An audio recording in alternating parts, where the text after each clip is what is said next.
All right, guys, today we're going to be continuing on reading the book Wonder. So if you're following along in the book, we're going to be reading pages 82 to 104. And if you're following along on the online version, we're on pages 63 to 77. So today is going to be a little bit longer of a reading. So if you need to pause it or get up and move, just pause the video and you can come back to it later. It'll always be here. And before you start, make sure you get out this assignment on your Google Classroom, Part 2, via 82 to 104, okay? I will try to make reference to answers of the worksheet, so you can take a minute to pause the worksheet or pause the video and answer the questions on the worksheet, okay? So here we go. This is Part 2 of the book Wonder, and it's from Via's perspective. And remember that Via is Augie's older sister. Okay. Far above the world, planet Earth is blue, and there's nothing I can do. David Bowie. A tour of the galaxy. August is the sun. Me and Mom and Dad are planets orbiting the sun. The rest of our family and friends are asteroids and comets floating around the planets orbiting the sun. The only celestial body that doesn't orbit August, the sun, is Daisy the dog. And that's only because her little doggy eyes, Huggy's face doesn't look very different from any other human's face. To Daisy, all our faces look alike, as flat and pale as the moon. I'm used to the way the universe works. I've never minded it because it's all I've ever known. I've always understood that August is special and has special needs. If I was playing too loudly when he was trying to take a nap, I knew I would have to play something else because he needed to rest after some procedure, or another had left him weak and in pain. If I wanted Mom and Dad to watch me play soccer, I knew that 9 out of 10 times they'd miss it because they were busy shuttling August to speech therapy or physical therapy or a new specialist or surgery. Mom and Dad would always say I was the most understanding girl in the world. I don't know about that, just that I understood there was no point in complaining. So if you want to pause the video right now, would be a good time. Number 1 on the worksheet says, why do Via's parents say she's the most understanding girl in the world? What we just read, you could probably answer that question. And now we're right here. I've seen August after his surgeries. His little face bandaged up and swollen, his tiny body full of IVs and tubes to keep him alive. After you've seen someone else go through that, it feels kind of crazy to complain over not getting the toy you had asked for or your mom missing a school play. I knew this even when I was 6 years old. No one ever told me. I just knew it. So I've gotten used to not complaining, and I've always gotten used to not bother Mom and Dad with little stuff. I've gotten used to figuring things out on my own. How to put toys together, how to organize my life so I don't miss friends' birthday parties, how to stay on top of my schoolwork so I never fall behind in class. I've never asked for help with my homework, never needed reminding to finish a project or study for a test. If I was having trouble with a subject in school, I'd go home and study until I figured it out on my own. I taught myself how to convert fractions into decimal points by going online. I've done every school project pretty much by myself. When Mom or Dad ask me how things are going in school, I've always said, good, even when it hasn't been always good.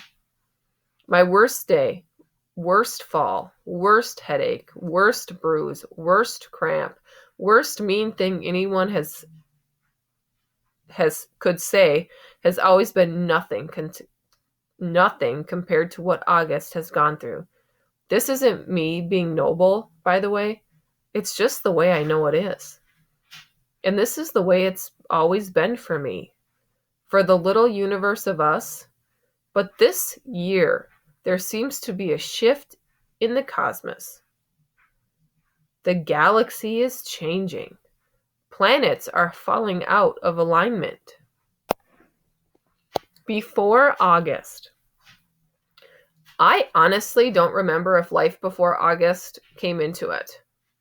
I look at pictures of me as a baby and I see mom and dad smiling so happily, holding me.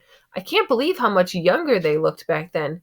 Dad was this hipster dude and mom was this cute Brazilian fashionista. There was one shot of me on my third birthday. Dad's right behind me while mom's holding the cake with 3 lit candles. And in back of us are Tata and Papa, Grands, Uncle Ben, Aunt Kate, and Uncle Poe. Everyone's looking at me and I'm looking at the cake. You can see in the picture how I really was the first child, first grandchild, first niece. I don't remember what it felt like, of course, but I can see it as plain as can be in the pictures. I don't remember that day. I don't remember the day they brought August home from the hospital.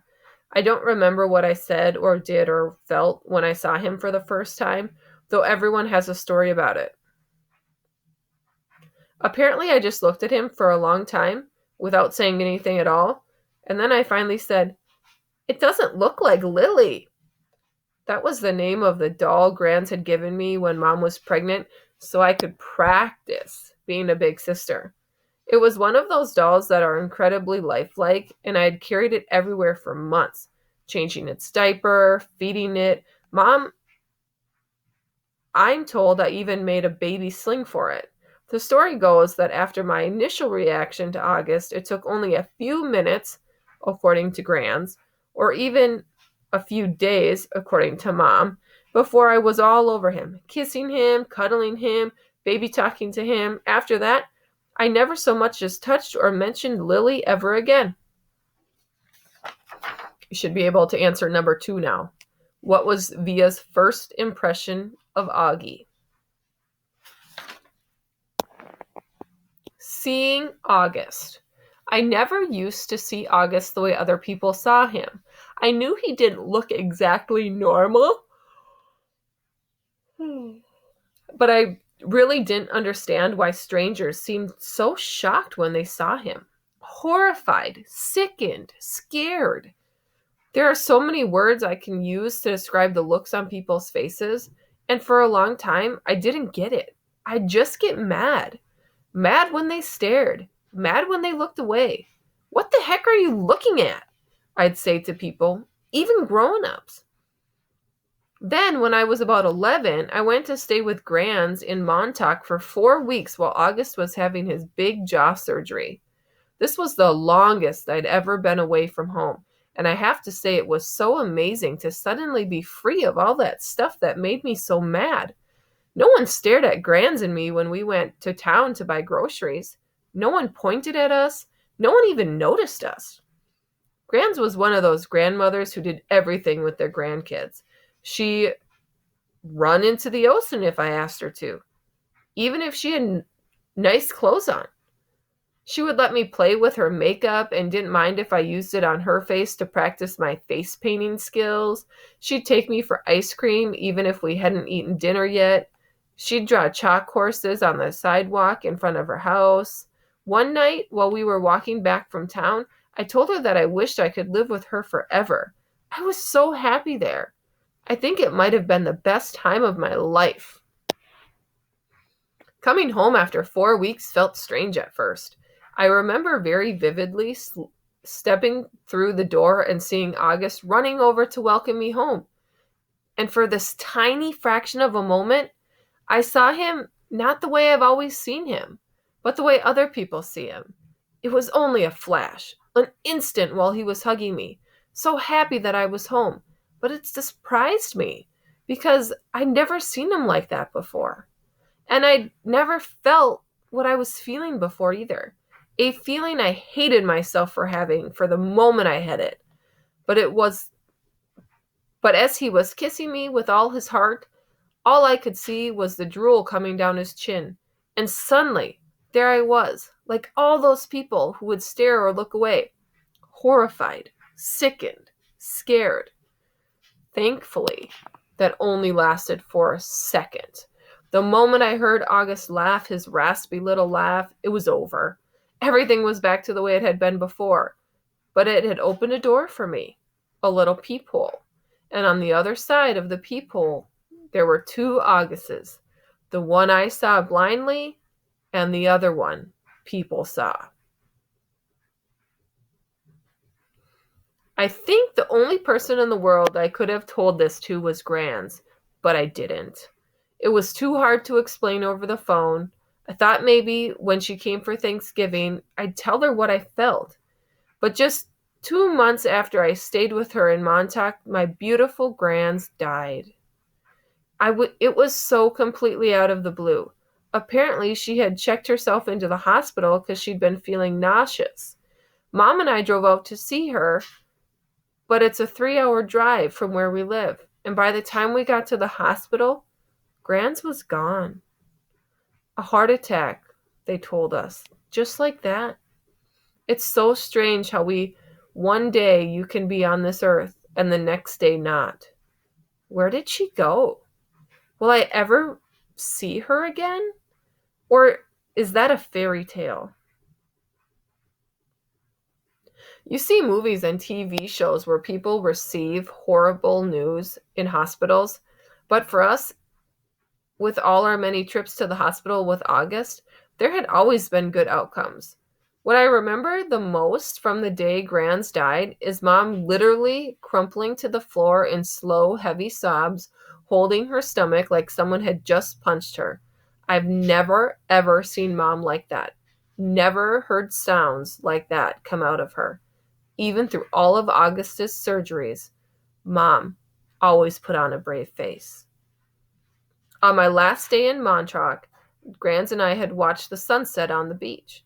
We had taken a blanket to sit on, but it had gotten chilly, so we wrapped it around us and cuddled and talked until there wasn't even a sliver of sun left over the ocean. And then Grans told me that she had a secret to tell me.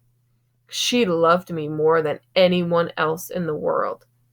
Even August? I asked her. She smiled and stroked my hair like she was thinking about what to say. I love Augie very, very much, she said softly. I can still remember her Portuguese accent, the way she rolled her R's. But he has many angels looking out for him already, Via. And I want you to know that you have me looking out for you. Okay, Menina Corda? I want you to know that you are my number one for me. You are my... She looked out at the ocean and spread her hands out like she was trying to smooth out the waves. You are my everything. You understand me, Via? I understood her. I knew why she said it was a secret. Grandmothers aren't supposed to have favorites. Everyone knows that. But after she died, I held on to that secret and let it cover me up like a blanket. Number 3, why was Via Grans' favorite? All right, you should know how to answer that question now too. August through the peephole.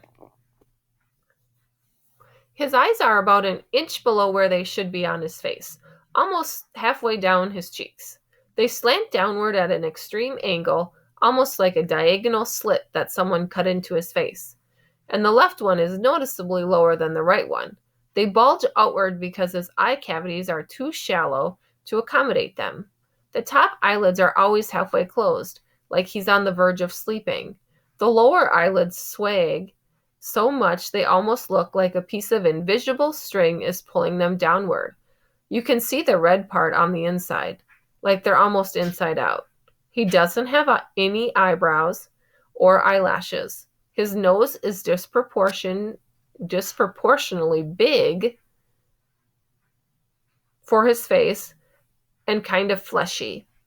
His head is pinched in on the sides where his ears should be, like someone used giant pliers and crushed the middle part of his face. He doesn't have cheekbones. There are deep creases running down both sides of his nose to his mouth, which gives him a waxy appearance. Sometimes people assume he's been burned in a fire. His features look like they've been melted, like the drippings on the side of a candle. Several surgeries, one being a jagged gash running from the middle. Oh, sorry, I skipped a line. Several surgeries to correct his palate have left a few scars around his mouth. The most noticeable is one being a jagged gash running from the middle of his upper lip to his nose. His upper teeth are small and sprayed out. He has a severe overbite and an extremely oversized jawbone. He has a very small chin. When he was very little, before a piece of his hip bone was surgically implanted to his lower jaw, he really had no chin at all. His tongue would just hang out of his mouth with nothing underneath to block it. Thankfully, it's better now. Wow, so that talks about what Augie looks like, okay? He can eat, at least. When he was younger, he had a feeding tube and he can talk. And he's learned to keep his tongue inside his mouth, though that took him several years to master. Sorry, guys. He's also learned to control the drool that used to run down his neck. These are considered miracles. When he was a baby, the doctors didn't think he'd live. He can hear too. Most kids born with these types of birth defects have problems with their middle ears that prevent them from hearing. But so far, August can hear well enough through his tiny cauliflower-shaped ears. The doctors think that eventually he'll need to wear hearing aids, though. August hates the thought of this. He thinks the hearing aids will get noticed too much. I don't tell him that hearing aids would be the least of his problems, of course, because I'm sure he knows this. Then again, I'm not really sure what August knows or doesn't know, what he understands and doesn't understand. Does August see how other people see him? Or has he gotten so good at pretending not to see that it doesn't bother him? Or does it bother him? When he looks in the mirror, does he see the Augie mom and dad see? Or does he see the Augie everyone else sees? Or is there another August he sees? Someone in his dreams behind this misshapen head and face? Sometimes when I look at Grands, I see the pretty girl she used to be underneath the wrinkles. I could see the girl from Lapana inside the old lady walk. Does August see himself as if he might have looked without that single gene that caused this catastrophe to his face? I wish I could ask him this stuff. I wish he would tell me how he feels. He used to be easier to read before the surgeries. You know, that when his eyes squinted, he was happy. When his mouth went straight, he was being mischievous. When his cheeks trembled, he was about to cry. He looks better now, no doubt about that, but the signs we used to gauge his moods are all gone.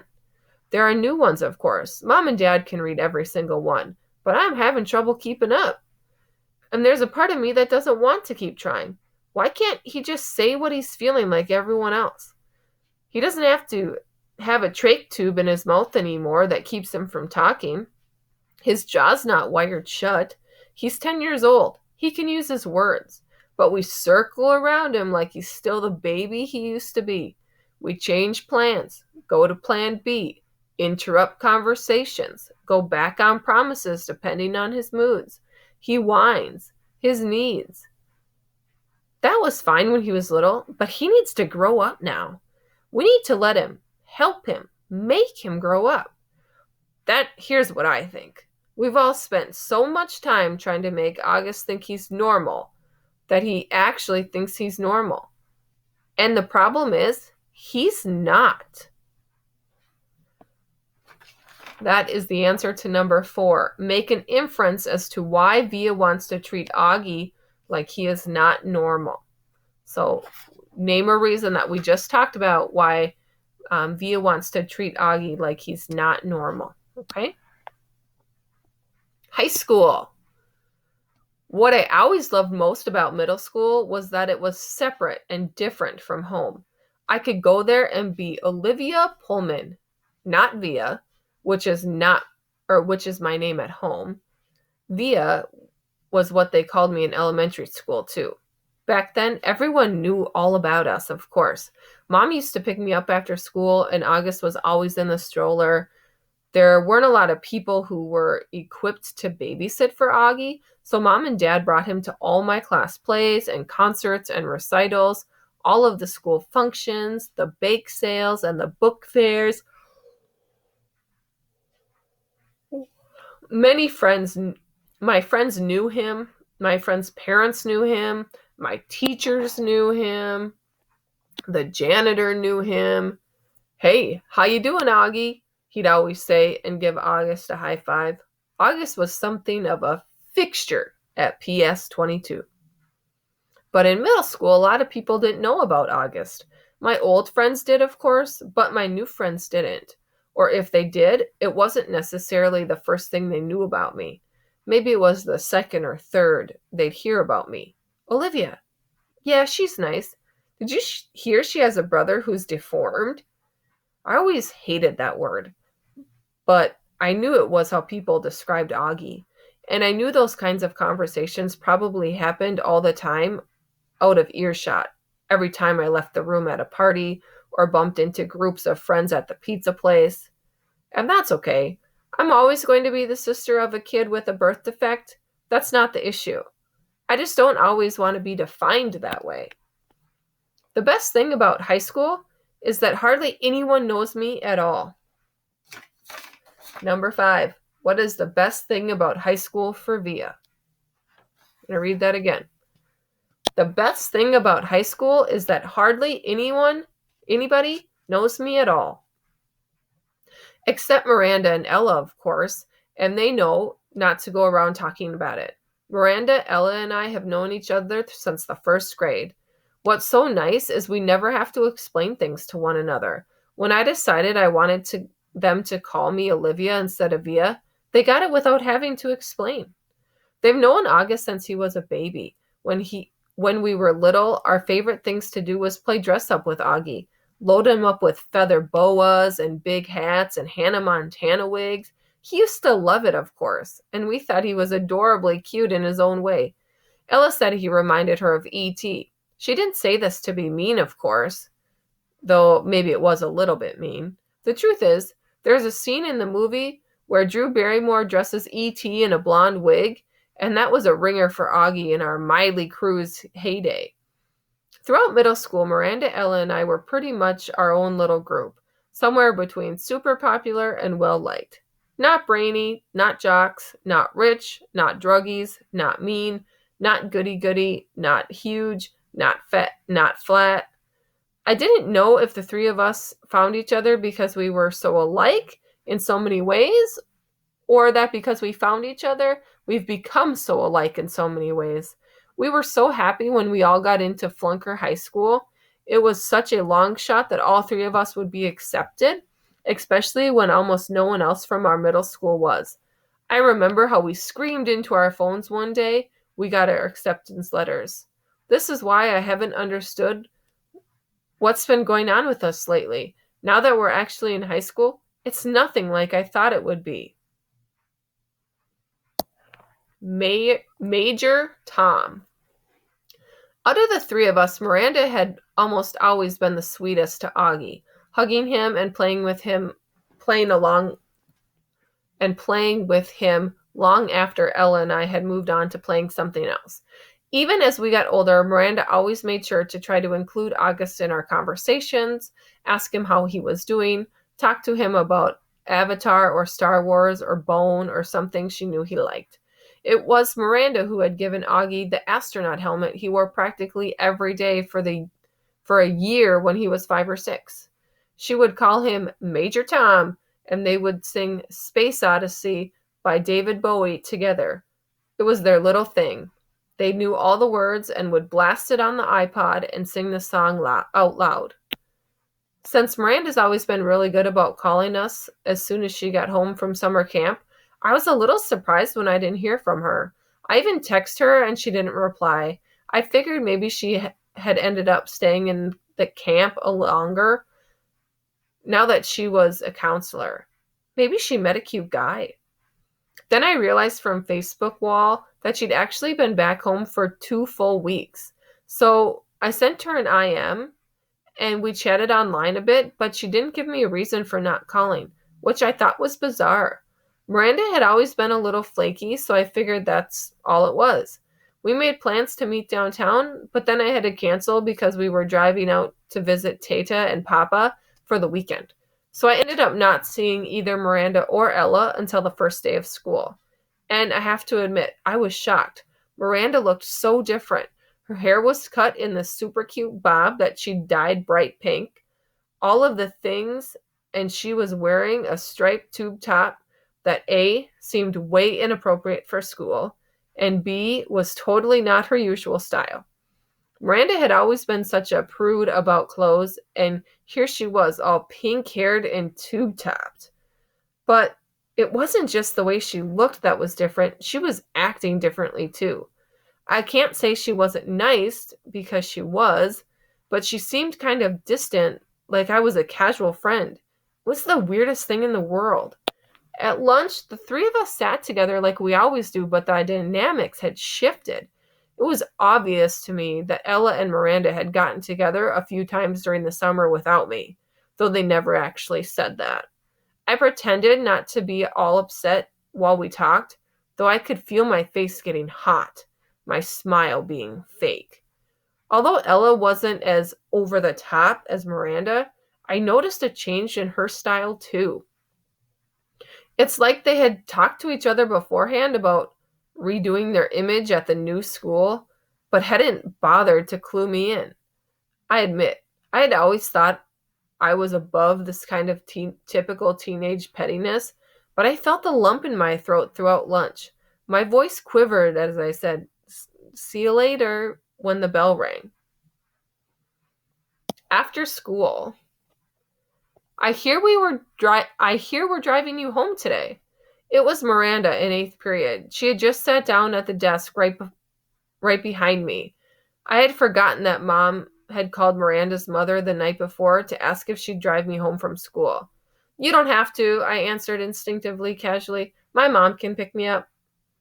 I thought she had to pick Augie up or something. It turns out she can pick me up afterward. She just texts me, "Not a problem." "Oh, okay. Yep, thanks." It was a white lie on my part. Okay, this is where you're going to want to definitely start listening for question number 6. Number 6 says, "Why does Via tell a white lie about getting pizza with Miranda after school?" And we're right here. It was a white lie on my part, but I couldn't see sitting in a car with the new Miranda.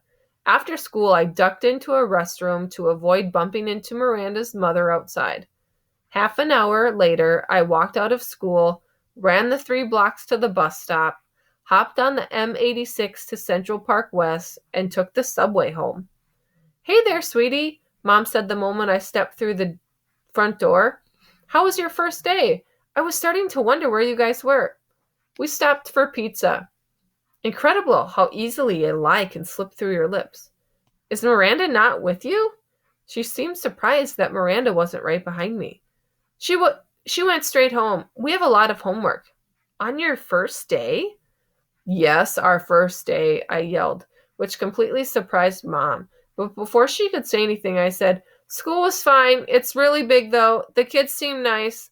I wanted to give her enough information so she wouldn't feel the need to ask me anymore. "How was Augie's first day of school?" Mom hesitated, her eyebrows still high on the top of her forehead from when I'd snapped at her a second earlier. "Okay," she said slowly, like she was letting out a breath. "What do you mean, okay?" I said. "Was it good or bad?"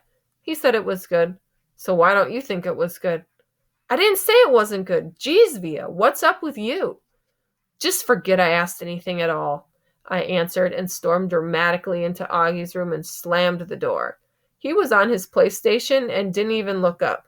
I hated how zombified his video games made him. "So how was school?" I asked, scooching Daisy over so I could sit on his bed next to him. "Fine," he answered, still not looking up from his game. "Augie, I'm talking to you." I pulled the PlayStation out of his hands. "Hey!" he said angrily. "How was school?" "I said fine," he yelled back, grabbing the PlayStation back from me. "Were people nice to you?" "Yes." "No one was mean?" He put the PlayStation down and looked up at me as if I had just asked the dumbest question in the world. "Why would people be mean?" he asked. It was the first time in his life that I had heard him be sarcastic like that. I didn't think he had it in him.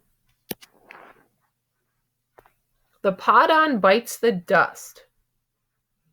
I'm not sure at what point that night Augie had cut off his Podon braid, or why that made me really mad. I'd always found his obsession with everything Star Wars kind of geeky, and that braid in the back of his hair with its little beads was just awful. But he had always been so proud of it, of how long it took him to grow out, of how he had chosen the beads himself in a craft store in Shuko.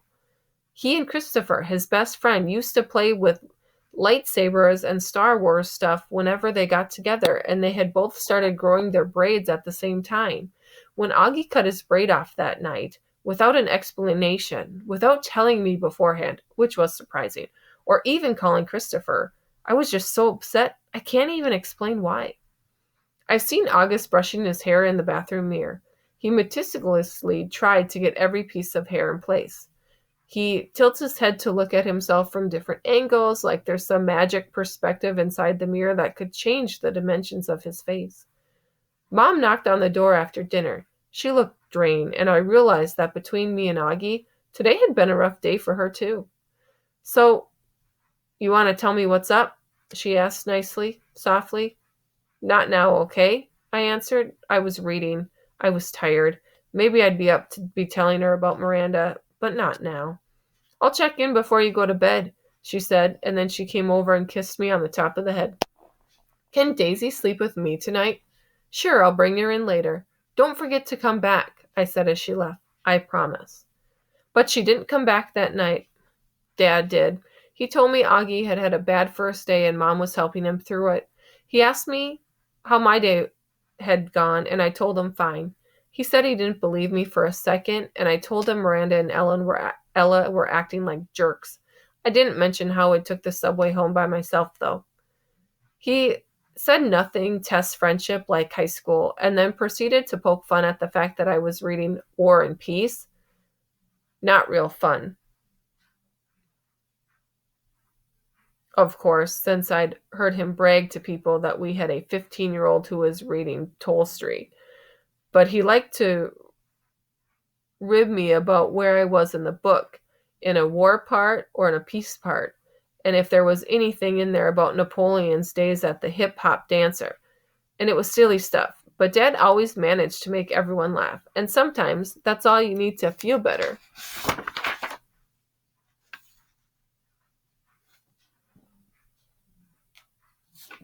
Number 8. What does War and Peace have to do with riding the subway?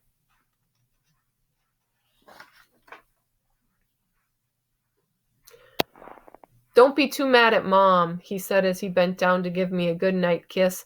"You know how much she worries about Augie." "I know," I acknowledged. "Want the light on or off? It's getting kind of late," he said, pausing the light switch at the door. "Can you bring Daisy in first?" 2 seconds later, he came back with Daisy dangling in his arms, and he laid her down next to me on the bed. "Good night, sweetheart," he said, kissing my forehead. He kissed Daisy on her forehead, too. "Good night, girlie. Sweet dreams." An operation at the door. Once I got up in the middle of the night because I was thirsty, and I saw Mom standing outside Augie's room. Her hand was on the doorknob, her forehead leaning on the door, which was ajar. She wasn't going into his room or stepping out, just standing right outside the door as if she was listening to the sound of his breathing as he slept. The hallway lights were out. The only thing illuminating was her blue nightlight in Augie's bedroom. She looked ghost-like standing there, or maybe I should say angelic. I tried to walk back into my room without disturbing her, but she heard me and walked over to me. "Is Augie okay?" I asked. I knew that sometimes she would wake up choking on his own saliva if he accidentally turned over onto his back. "Oh, he's fine," she said, wrapping her arms around me. She walked me back into my room, pulled the covers over me, and kissed me goodnight. She never explained what she was doing outside his door, and I never asked. I wonder how many nights she stood outside his door, and I wonder if she's ever stood outside my door like that. Answer number 7 on your sheet right now. Okay? We have 2 questions left for this section. Breakfast. Can you pick me up from school today? I said the next morning, smearing some cream cheese on my bagel. Mom was making August's lunch. American cheese on whole wheat bread, soft enough for Augie to eat, while August sat eating oatmeal at the table. Dad was getting ready to go to work. Now that I was in high school, the new school routine was going to be that Dad and I would take the subway together in the morning, which meant his having to leave 15 minutes earlier than usual. Then I'd get off at my stop and he'd keep going. And Mom was going to pick me up after school in the car. I was going to call Miranda's mother to see if she could drive you home again, Mom answered. No, Mom, I said quickly. You pick me up, or I'll just take the subway. You know I don't want you to take the subway by yourself yet, she answered. Mom, I'm 15. Everybody my age takes the subway by themselves. She can take the subway home, said Dad from the other room, adjusting his tie as he stepped into the kitchen. Why can't Miranda's mother just pick her up again? Mom argued with him. She's old enough to take the subway by herself, Dad insisted. Mom looked at the both of us. Is something going on? She didn't address her question to either of us in particular. You would know if you had come back to check on me, I said spitefully, like you said you would. Oh, God, Via, Mom said, remembering how she had completely ditched me last night. She put down the knife she was going to cut Augie's grapes in half, still a choking hazard for him because the size of his palate. I'm so sorry. I fell asleep in Augie's room. By the time I woke up, I know, I nodded indifferently. Mom came over, put her hands on my cheeks, and lifted my face to look at her. I'm really, really sorry, she whispered. I could tell she was. It's okay, I said. Via, Mom, it's fine. This time I meant it. She looked so genuinely sorry. I just wanted to let her off the hook. She kissed me and hugged me and then returned to the grapes. So, is something going on with Miranda? She asked. Just that she's acting like a complete jerk, I said. Miranda's not a jerk, Augie quickly chimed in. She can be, I yelled back. Believe me. Okay, then, I'll pick you up. No problem, Mom said decisively, sweeping the half grapes into a sack bag with the side of her knife. That was the plan all along. I'll pick Augie up from school in the car, and then we'll pick you up. We'll probably get there about 3:45. No, I said firmly before she'd even answered. Isabel, she can take the subway, said Dad impatiently. She's a big girl now. She's reading War of Peace, for crying out loud. What does War of Peace have anything to do? Answered Mom, clearly annoyed. It means you don't have to pick her up in the car like she's a little girl, he said sternly. Via, are you ready? Get your bag and let's go. I'm ready, I said, pulling back my backpack. Bye, Mom. Bye, Augie. I kissed both of them quickly and headed out the door. Do you even have a Metro card? Mom said after me. Of course she has a Metro card, answered Dad, fully exasperated. Yeesh, Mama, stop worrying so much. Bye, he said, kissing her on the cheek. Bye, big boy, he said to August, kissing him on the top of his head. I'm proud of you. Have a good day. Bye, Daddy. You too. Dad and I jogged down the stoop stairs and headed down the block. Call me after school before you get on the subway, Mom yelled at me from the window. I didn't even turn around, but waved my hand at her so she'd know I heard her. Dad did turn around, walking backwards for a few steps. War and peace, Isabel, he called out, smiling as he pointed at me. War and peace. That might help you a little bit more with question number 8.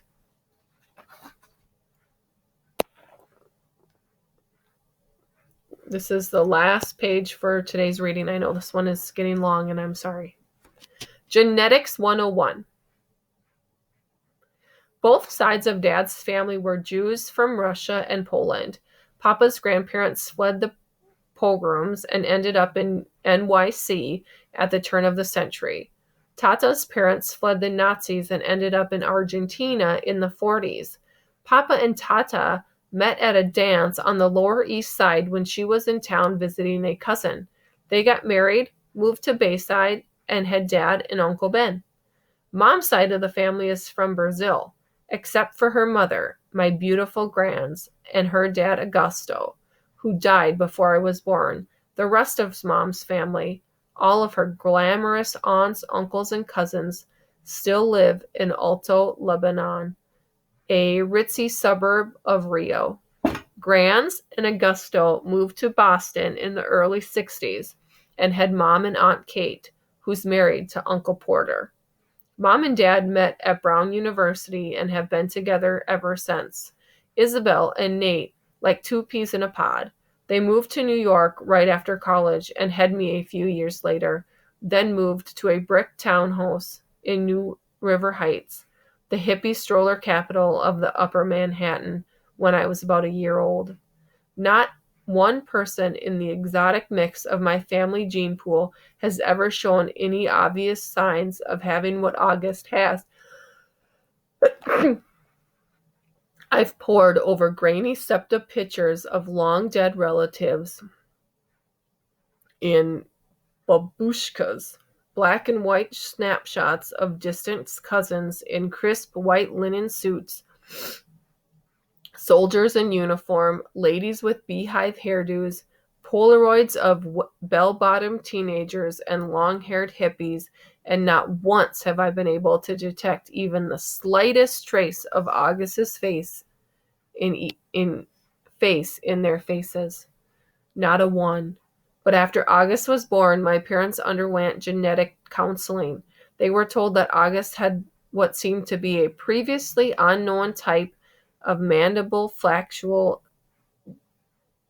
dysostosis caused by an autosomal recessive mutation of the TCOF1 gene, which is located on chromosome 5, complicated by hemiofacial microcinoma characteristic of OAV spectrum. Sometimes these mutations occur during pregnancy. Sometimes they're inherited from one parent carrying the dominant gene. Sometimes they're caused by the interaction of many genes, possibly in combination with environmental factors. This is called multifactorial inheritance. In August's case, the doctors were able to identify one of the single nucleotide deletion mutations that made war on his face. The weird thing is, though, you never know it from looking at them. Both my parents carry the mutant gene, and I carry it too. So now you can answer number 9 and 10. Number 9 says, why do you think Via was looking into their family history? And number 10, were you surprised that Via carries the mutant gene just like Augie does?